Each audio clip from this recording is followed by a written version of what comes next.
I invite you to connect with the voices of the Bible as we explore the story of a man born blind who encounters Jesus and discovers that physical sight is only the beginning of seeing clearly.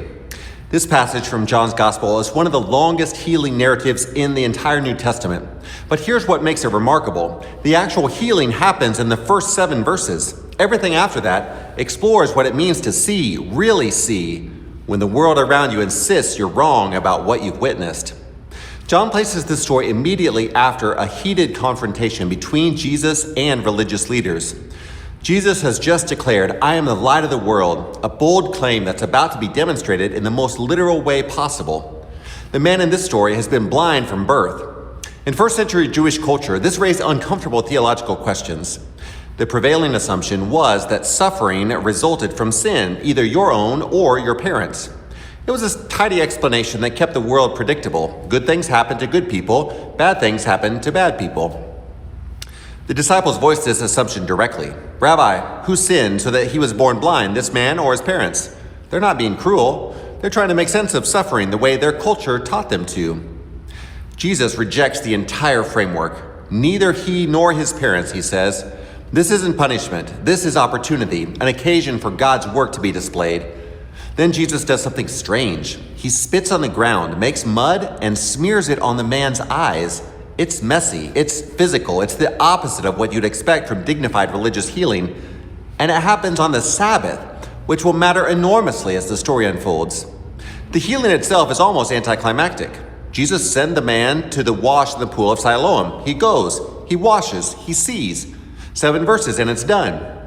But John isn't primarily interested in the miracle. He's interested in what happens next, the investigation, the interrogation, the gradual awakening of the man's understanding about who healed him.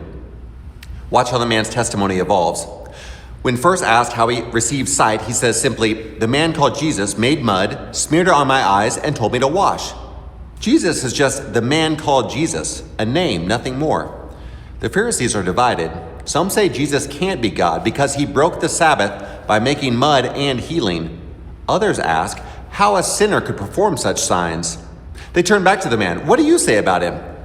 His answer has grown. He's a prophet. The religious leaders don't like this. They interrogate his parents. They call him back a second time. "Give glory to God," they demand. "We know this man is a sinner." Here comes the most famous line in the passage. "I don't know whether he's a sinner. Here's what I do know. I was blind, and now I see." This is testimony at its purest. The man isn't claiming theological expertise. He isn't engaging in debate about Sabbath law. He's simply stating what happened to him. And that testimony is unshakable. The confrontation escalates. The Pharisees throw him out of the synagogue, a devastating social and religious consequence. He's been excommunicated for telling the truth about his own experience. Then Jesus finds him. Not the other way around. Jesus seeks him out. "Do you believe in the human one?" Jesus asks. The man's response reveals how far he's traveled. "Who is he, sir? I want to believe in him." Jesus' answer is intimate and direct. "You have seen him. In fact, he is the one speaking with you." The man's journey is complete. "Lord, I believe," he says, and he worships. This story invites us to consider our own journey of seeing. Most of us don't experience sudden dramatic enlightenment. Like the man born blind, our understanding of Jesus often grows gradually from the man called Jesus to a prophet to Lord. The story also challenges us to hold on to what we've experienced, even when others insist we're wrong. The man couldn't explain everything about Jesus. He couldn't win the theological arguments, but he could testify to what had happened to him. That was enough. What have you seen? What has Christ done in your life that you know to be true, even if you can't explain it fully? Your testimony doesn't require expertise, just honesty about your own experience. As you reflect on this passage, consider where you are in your own journey of sight. Are you still figuring out who Jesus is?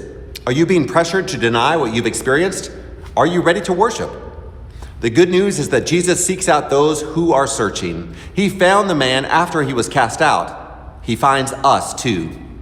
Thanks for connecting with the voices of the Bible. I'll see you next time.